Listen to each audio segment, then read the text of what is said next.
In between, I would request Pradeep to share his story.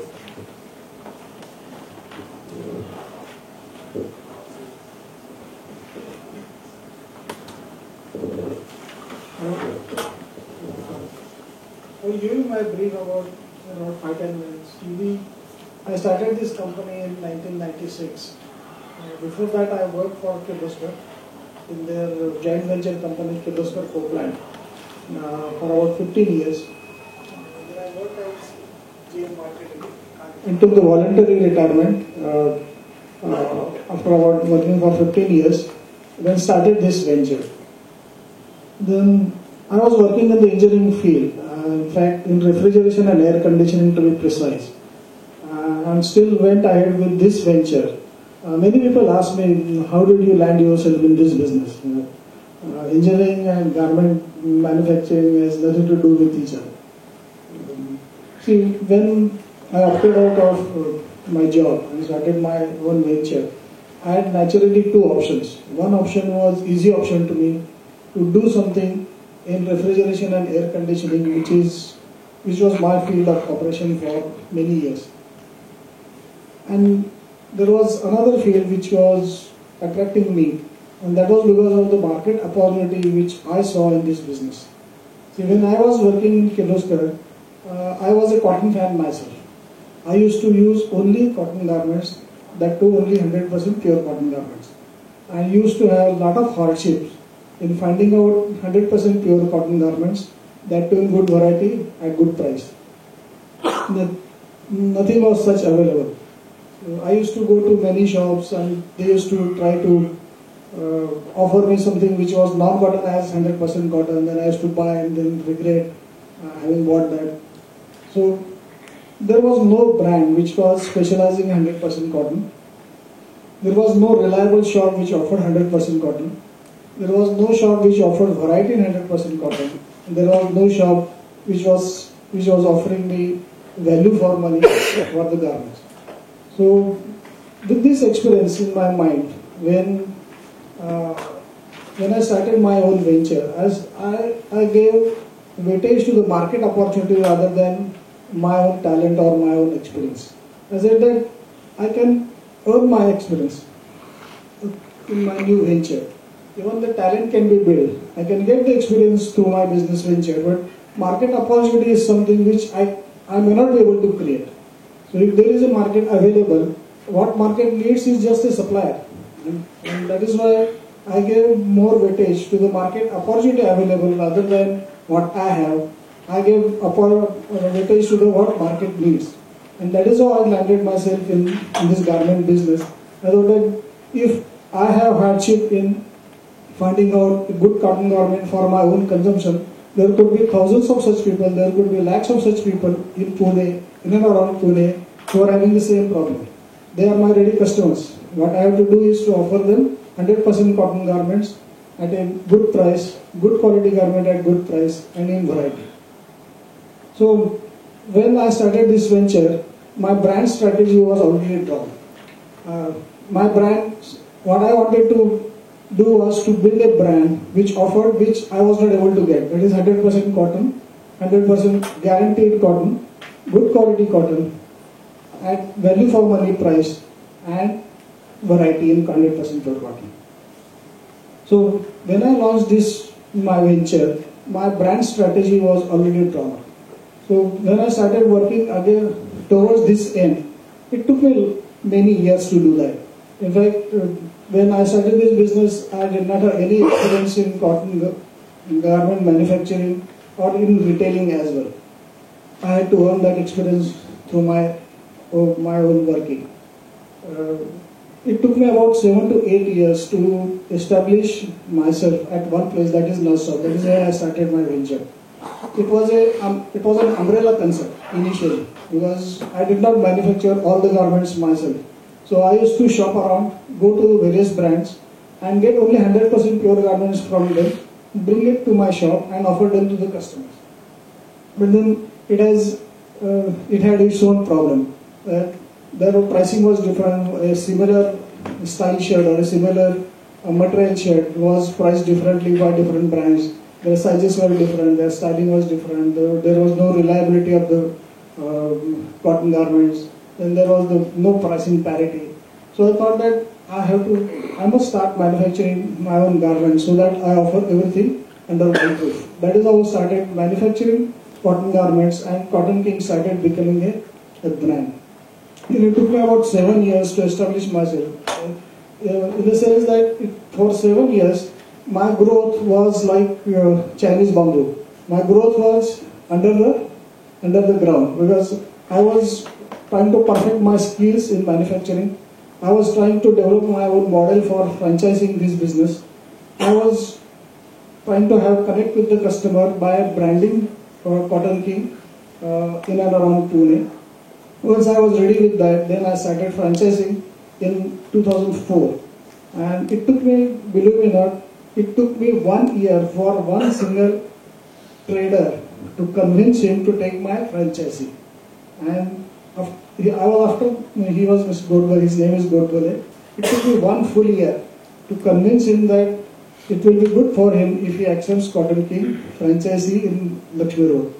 After 1 year, he started this business. He is a very happy man today. And see, once you start your franchising model, then it's a chain reaction. Then in the last 1.5 years, we grew from 30 franchisee to 60 franchisee. From 60 franchisee, probably in 1 or 2 years, we may go to more than 100.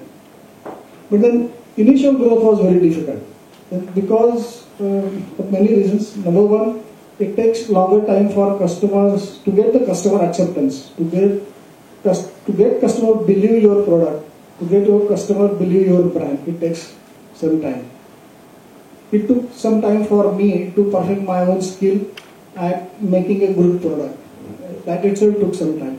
But then things fall in line, and after 15 years now, we have 60 franchises, not only in Pune, all over Maharashtra. We are now also at Chhattisgarh, in Gujarat, in Andhra Pradesh and Karnataka. This is my story. If you have any questions, I think instead of listening to me for a long period of time, it would be good if you have questions and then I give the answer to that, so that we make it more interactive.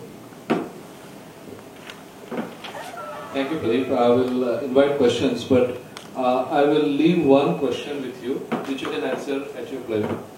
I asked him when we met him, when we all do this journey of entrepreneurship, we get a lot of times advice not to do something, caution not to do things.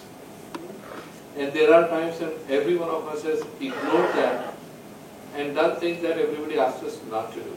So at least one example would be useful, but before that, let me... First of all, thanks. Where is the mic? Do we have another mic here? Yeah. I'll speak up. First of all, thanks for creating such a great brand in Pune. I've been a huge fan of cotton, and I guess when I moved to the US about 20 years back, cotton was an absolute, I would say no, but not widely available, as you said here. And it's ironic that when you go there, you see cotton being looked upon with such higher priority than what you have here. So my question related to that is, now that you have had such great growth, do your next plans involve export as well as other areas? Since I'm from tech area as well, any plans for e-retailing? Yes, e-retailing is on our agenda, but exporting these garments to European or American countries is still not on our agenda, mainly because there is a slowdown in European markets, American markets. The price competition is very fierce. The exporters today are not left with good margins. And as against, if you see the domestic market is doing well. There is a good growth. There is a good potential for Cotton King to grow in domestic market. So we would rather concentrate on the market where there is a growth potential, where there is a profit potential, rather than go to the market where the growth potential and profit potential both are very marginal.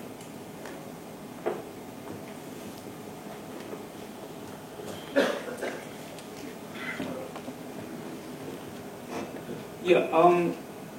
Manufacturing sector especially, in the manufacturing sector, one difficulty always entrepreneurs face is the finance.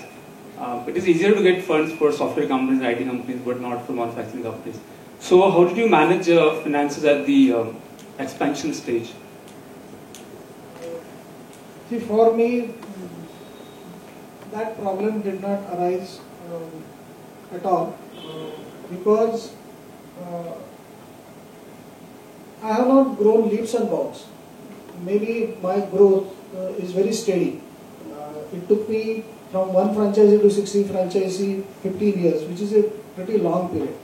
So most of the finances were managed from internal accruals, from the pulling back the profit. That is how we managed our finances for manufacturing. Today we have very large manufacturing facility. For garment sector, it's considered to be very large, 84,000 square feet area, which is about 2 acres of building area. And we manufacture all the garments, that is all gents garment, shirts, t-shirts, jeans and trousers. And we, from cutting to the finishing, everything is done under one roof. But I did not really face the finance problem because I did not go ahead with a very ambitious plan from 1 to 10, maybe from 1 to 1.5 this year, 1.5 to 2 to 2.5. That is how I grew. So I did not face that problem at all. I just have a quick follow-up question on that.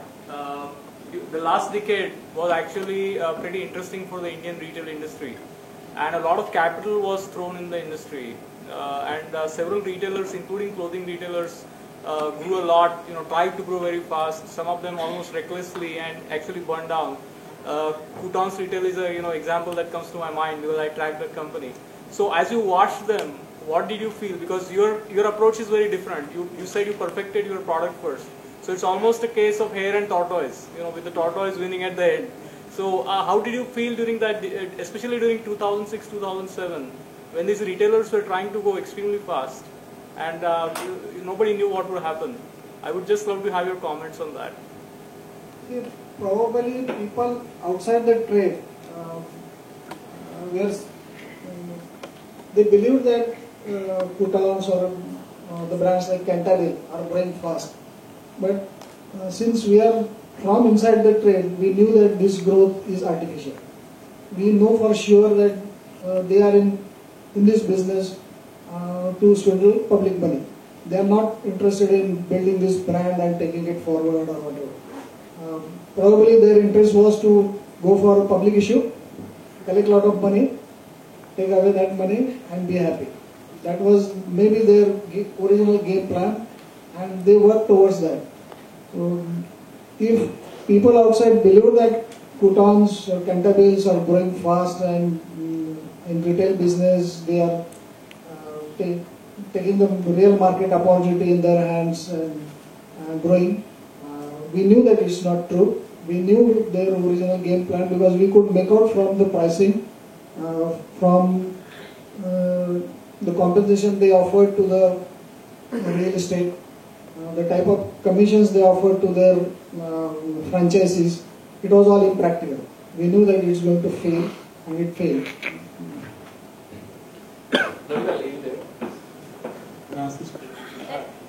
Yeah, he's let him ask. Okay. Sir, a very warm good evening to you. I am also